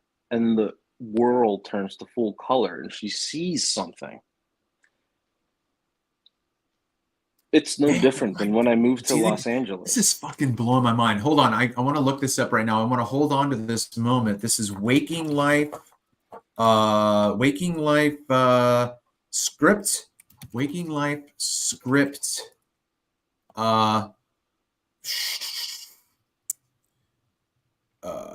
Shit. I'm trying to think of a keyword. Anyway, I'll just do that. Waking Life script. What you just described was a scene in Waking Life. Do you know how many times this last week I've said, oh, that's a scene in Waking Life. Oh, that's a scene in Waking Life. Oh, that's a scene in Waking Life. All the time I see it everywhere now. And now you just blew my mind again, with this whole thing. I get it. The monochrome existence before the tornado and then the Kodachrome after that, right? That's the transition from waking life to dreaming life. Dorothy's going into a dream where she's lucid.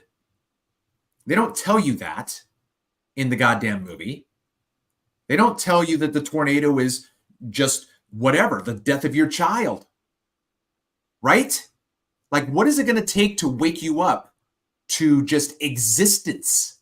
And so there's a scene in Waking Life where this guy is describing existence and being and momentary, and I have chills right now, and I just am like alive. And he says, Scorsese was run down by a car in New York one day. And in that moment, no, hold on. I'm walking here. See how that just goes, right? That just goes in it, right? But it wasn't a terminal accident, right? But he gets hit by a car. And in that moment of pain and exhilaration and faint because of that extreme pain, he thinks for the first moment, my God, I'm alive. That's the tornado. Like, what is it that's going to I don't need to say anything. I think if you're listening to this, you know exactly what I'm talking about. Yeah.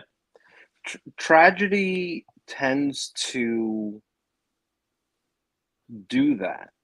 And if someone experiences tragedy from a very, very early time, and rejection and sort of like every time I watch a movie or mainly documentaries, they lead with in the first 20 minutes.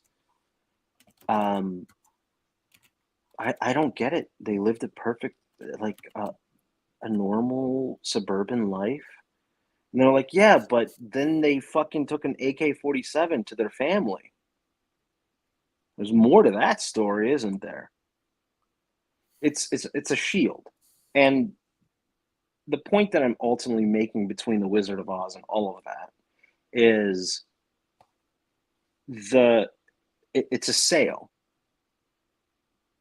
It's an idealistic notion that comes from every artist that you talk about or you can think of that really mattered, or forget taste. For me, Whitney Houston. She went out there and sang the Smurf out of her music because she was absolutely channeling pain. Michael Jackson did the same thing. Mm-hmm. Okay. I'd argue R. Kelly did the same thing. Yeah, okay. Now, he didn't fucking execute right. He certainly didn't follow the words he was saying. So I'm going to speak this out so we can come back to it later. Like, what if we take what you're describing right now as an opportunity for a short? Not as as a short to do just what you're talking about. You're just simply tying in people whose pains, like Van Gogh and goddamn Mozart and you and me. Like you're talking Whitney Houston and R. Kelly, I don't know.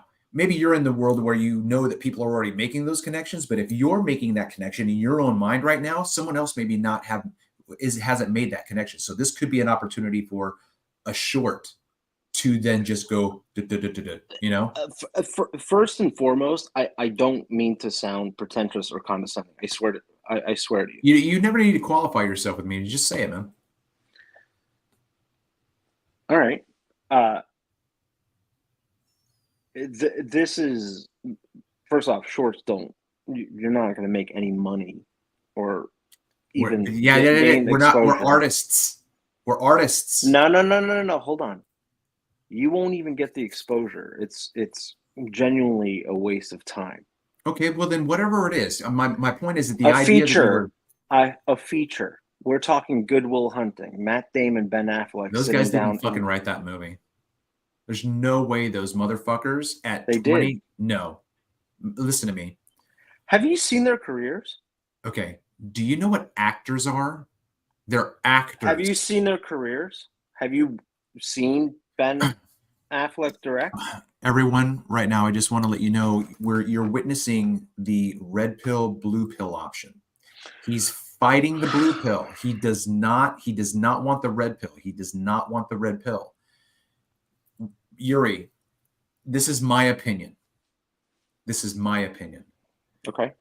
There is no goddamn way Ben Affleck and Matt Damon had enough existential experience to write the brilliant, psychologically just like I could see that if Robin Williams at that period of his life, because How he are was you like defining that? my own experience when I was 23 years old. I had no fucking clue about what, like, there's no way I could have written that movie. Fuck no. I never experienced any of that. Those guys never experienced any of that. That scene, hold on, man, I'm on a rip. That scene when Robin Williams is saying, you don't know what it's like to hold a woman who's dying in your arms. Like, you read it in a fucking book and then you think you know what love is. I read that monologue in my speech class in 10th grade. It's a brilliant, and what I'm listen, you know what I'm saying is true. There's no way those guys wrote this movie. Zero. Okay. It's exactly Hold on. why it's such an incredible example, because Okay. it is miraculous. On top of the fact that they're two white guys that were pretty well connected in the industry. I'm gonna make connections here for us to consider. Again, this is just I'm not a cultural analyst. I'm not a doctor. I don't play one on TV. All that kind of stuff. You've seen Under the Silver Lake, right? Andrew Garfield, Under the Silver Lake. No, I've not seen that. Oh my Jesus. We should just stop this right. If you like what's happening right now, I'm ending the podcast. Why? Go watch that movie. I'd like to flag the pronoun here. Our Jesus.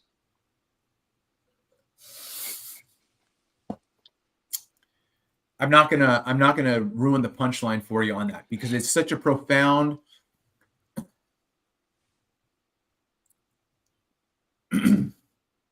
Hollywood is a spell casting industry. They tell stories to capture our minds and they hypnotize us with themes of love and conflict and all of these things. And we get attachments to these characters that we have no relationship to. You know, there's no reason why I should look up to Chris Pine more than I look up to you. I would rather spend.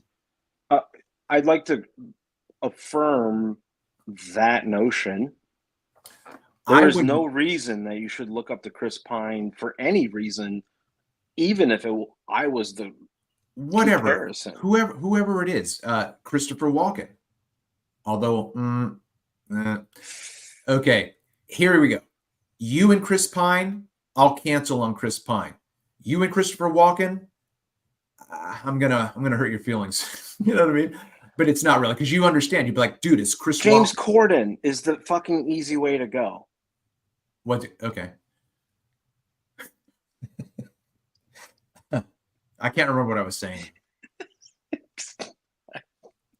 What was I saying? It's a good point. Oh, Hollywood. Okay. If you do your fucking boobs hands thing one more time, yeah.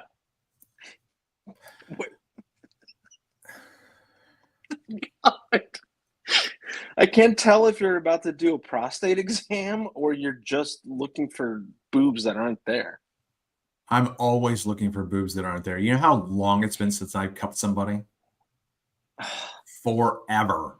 Same here, man. Forever. You know how long it's been since I've been cupped? All right. The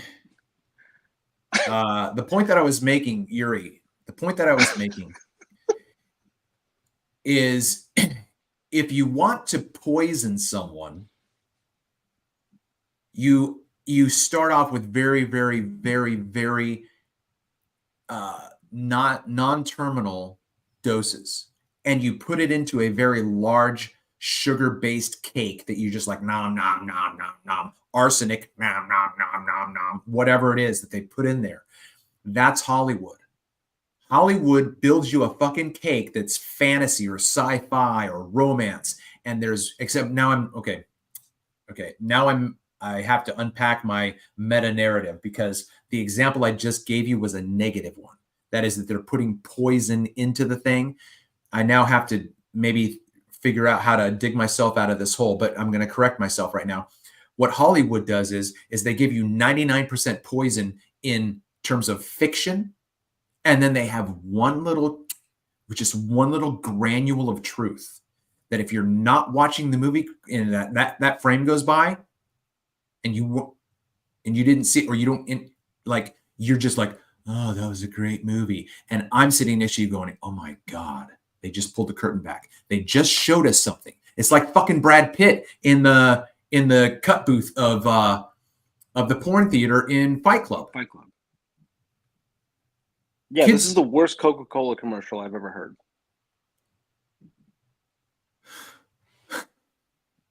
My point is that we have the Truman Show. The joke Show, was that I get your point. Oh. Hollywood is Coca-Cola. It's selling you bullshit without being aware of its hypocrisy. No. Okay, that is true. Yes. Okay. I very much being aware of its hypocrisy and then making it quite sanctimonious. But okay. I agree. And that's why it's so multifaceted and multi-layered. However, what was the example I was just going to use? The Princess Bride. Okay. Now, I know that it's in the book, but fucking what's his name who wrote it? Not Morgenstern. That was the fictional character. William Golding.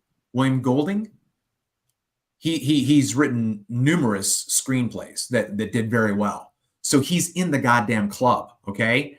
They're in the club. This is I'm just going to go off. I think this is brilliant. This is Babylon. Remember, you've seen Babylon, right? Okay. The Roaring Twenties with all of its glitz and glam and flappers and shit. That wasn't you and me, dude. Okay, let that pregnant pause for everybody out there. When you think of the goddamn Roaring Twenties, who was it roaring for? Not you, not Ma Kettle. Those fuckers were in the Great Depression. The Roaring Twenties is a storyline that belongs to the aristocracy that is either here in its expression of Americana or whatever. But imagine this, you're the most wealthy person in the world and you say, how can I make just one goddamn more dollar? And somebody says, you know what? These moving pictures have just come out. What if we show them what we do? What if we show them what we get away with? Pedophilia, sacrifices, fucking Metropolis, that goddamn movie. You've seen Metropolis, with sacrifices? Right? You've seen Metropolis, right? Yeah. The 1920s, like yes. like with AI and goddamn androids and shit in 1920. Okay, it's a German film. It's not even an American film. It doesn't matter. It doesn't matter. My point is that they said if we show them, it does matter because it does matter. It's a European film that is removed from the studio system of the 1920s in America. Okay, I don't want to lose my point. Forgive me for being like. Yeah, go ahead. Go ahead. Sir. Okay, so It's the most brilliant marketing scheme. That guy who thought of this idea, he just shot up the chain to be the right hand man. Like, how can we make more money?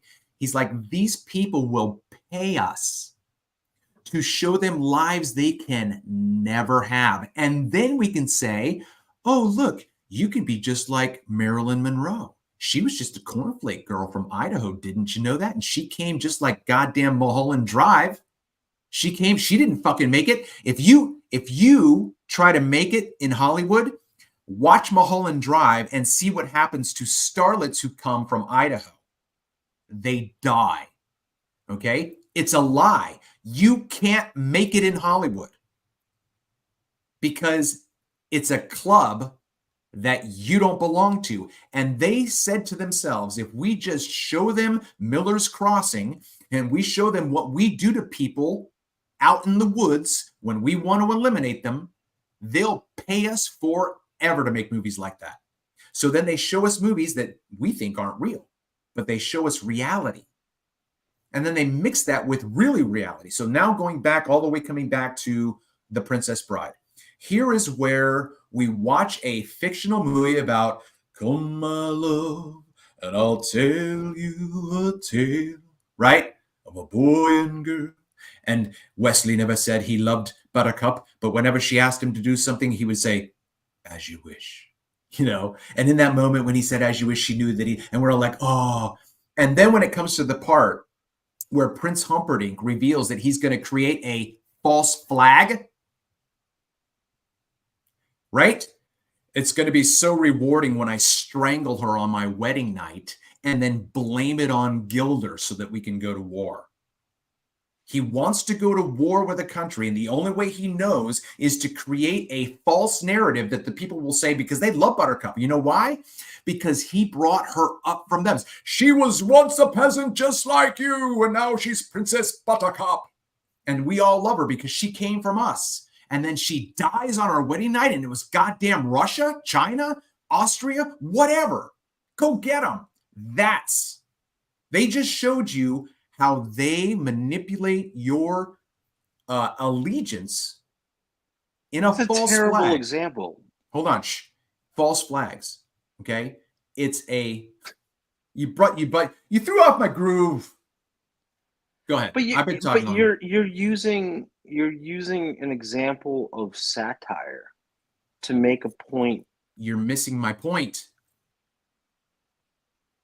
Yeah, I'm missing my point because that movie's satire. You think it's only satire. It is satire, but it's not only satire. That little granule of truth, you blinked when that granule of truth flashed on the screen. You missed it, so you didn't see it. No, I didn't. No, you didn't what? Missed the granular truth. So then, okay, but why would I use the word? Why would I use the word satire? Because satire is a commentary on the truth. So what I hear you saying right now is, sorry, I talk with my hands. What I hear you you talk with your boobs.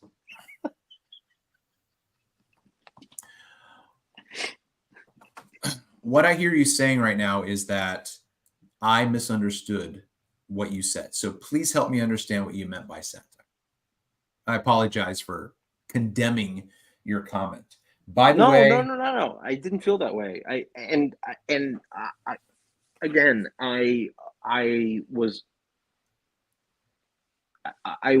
want to hear you out, and I think that you are on to the right thought process for sure. And by the way, all of this is just my knee-jerk reaction from hearing what you're talking about. I agree with you.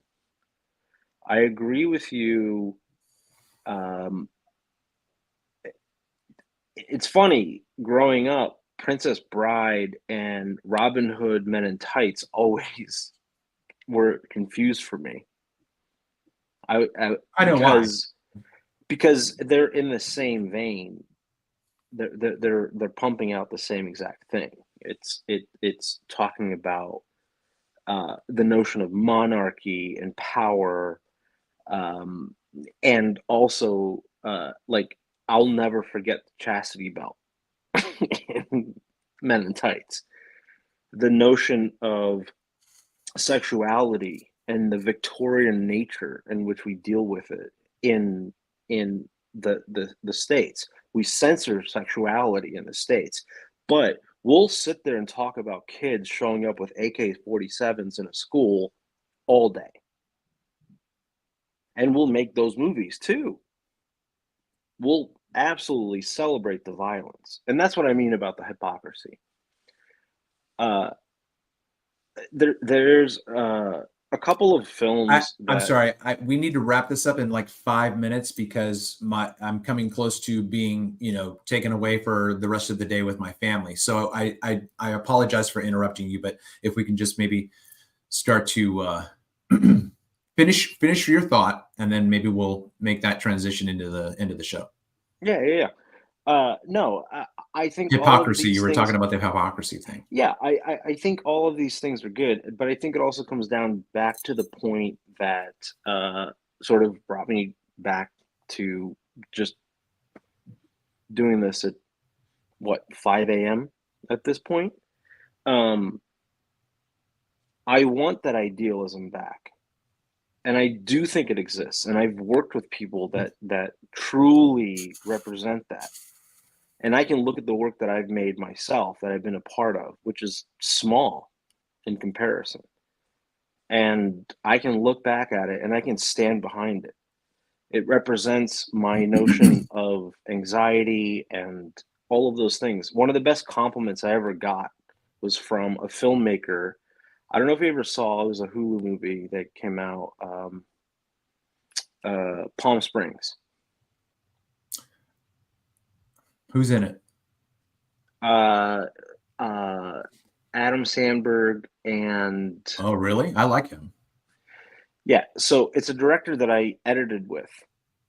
Ironically enough, it was one of the films that I edited at AFI about a Pentecostal 80s preacher who ends up having like a stroke in the middle of his sermon. And long story short, one of the best compliments I ever got was, I can see, he came up to me and said, I can see your work every time I watch something that you've made. That's And amazing. as an editor whose job is to hide behind the curtain the entire time, You that can't. was a That's the huge, beauty of it.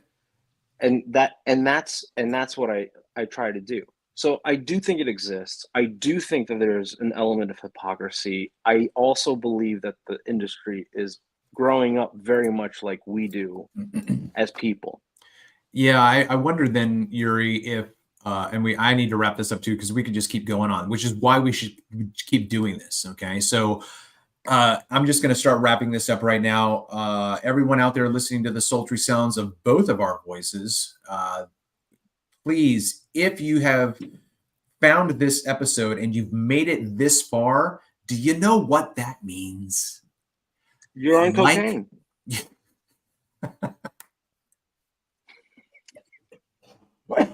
Thank you. Have a good night. look, Thank you for having me, Travis. No. It's actually the exact opposite because you're the one who said, let's do a live stream on this. So thank you for having me. And this is just, so we're going to keep doing this because we need to, and it's going to be a part of the revolution whenever that happens. And in the words of the beautiful movie, if you haven't seen it, At Eternity's Gate with Willem Dafoe as Van Gogh. And he says,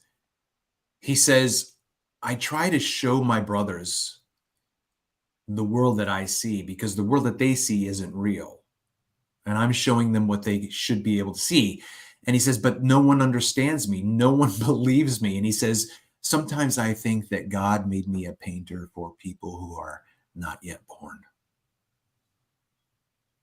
And that's amazing. It's goddamn amazing. If you're not, listen, well said. If you're not understood right now, if you're not understood, express yourself somehow.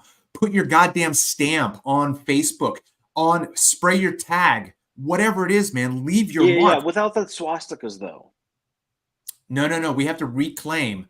By the way, this is Travis Finley, host of the Gay Podcast. This is the gayest podcast. As a bisexual, I'd like to split the difference. This is the gayest podcast. Why? Because gay is gaiety. It is joy. It's exuberance. Okay. Look. I love you, Yuri. You know, I love everyone. It's not about gay, right? Because I'm the fucking comedian. I'm the fucking social critic. I can say whatever the fuck I want. I know that. I wouldn't spend 2 hours talking to you if I actually believed any of those things that. Yeah, but people out there with their sticks up their asses, right? I'm not like, those are the people I'm just going to swipe left on. Everyone who hears, like, when you look, it's their responsibility. It's their fucking responsibility. They can choose to sit here and listen and make an opinion, or they can actually take the time and listen and see that this is a conversation of critical thought. And if right, but see, I want what I said a moment ago when I totally shocked you with calling this the Gay Podcast, which would be an interesting. You didn't shock me. No. But you laughed. I mean, I created a shock value for you. I created electricity in you because you threw your goddamn head back and you belly laughed, man. Yeah, it was good. Okay, so if there's another, laughed. Mm-hmm,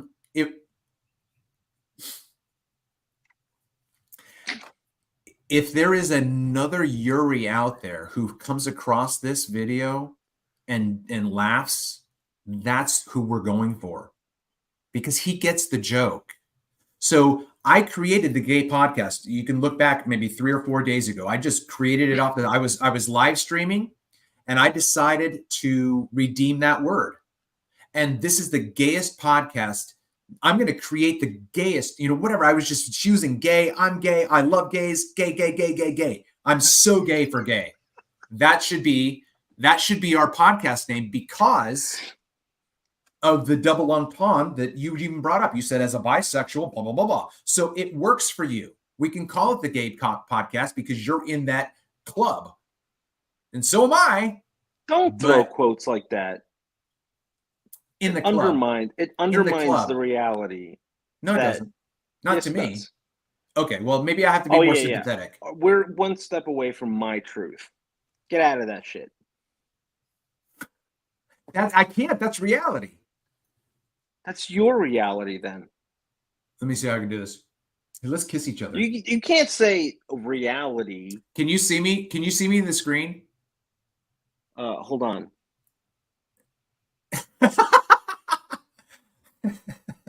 Yep. No. But you see two of us, right? You see me and you next to each other? Yeah. I cross-eyed on the camera move. Okay, but listen. Okay, let's not make this hard.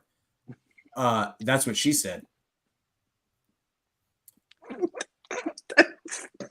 That's funny because it's the best.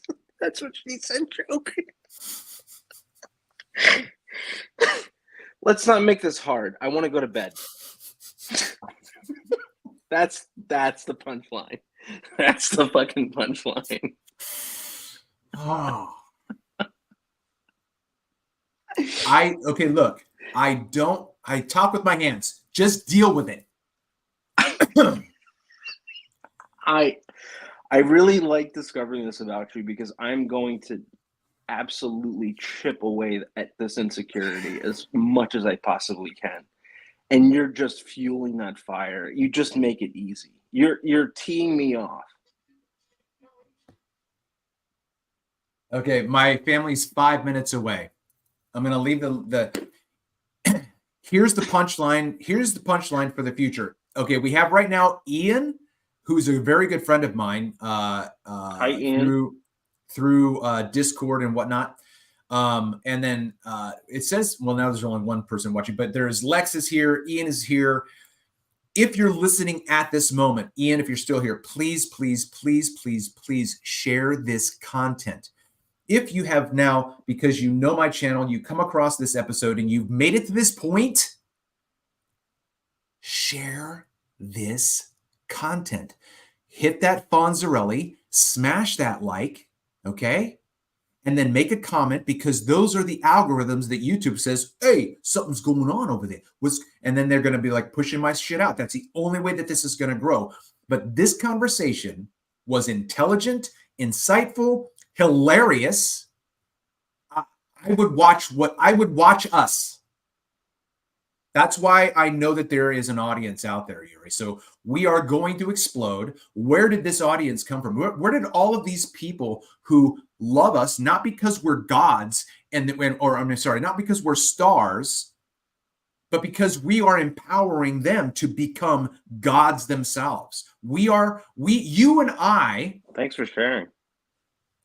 You and I are that guy who Prometheus. We are Prometheus and Bob. We are bringing the fire of the gods down to mortal men, because the mortal men are trapped in Plato's cave and they think that those are shadows. And we're coming around going, that's not real. You have so much more to offer. You are not your thoughts. You are not the thoughts of your parents. You are not the thoughts of your friends. What they think about you is their impression of you. You and I are here for that. We're here for this, right? I am definitely a mortal man. Just casual. I'm still looking for bras. Just go for the sport. Just go to the sports section. That'd be the easiest way. You don't need to know your cup size. Just get a really tight shirt. No. The trick is I really got to wrap this up. And then I really need to wrap this up. Good. All right. So you and I are going to do this again and again and again. Oh, here's what I want. Kiss me. Look. Thanks, Lex. Thanks for sticking along for this. Are you kissing me? Turn your head and kiss me. That's gay as hell. This is the Gay Podcast. I'm your host, Travis Finley. This is my guest, Yuri. How do you say your last name, Yuri?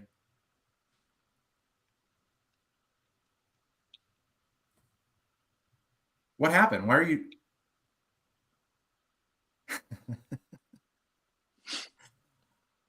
Until next time. It's like Prince. I'm ending the stream.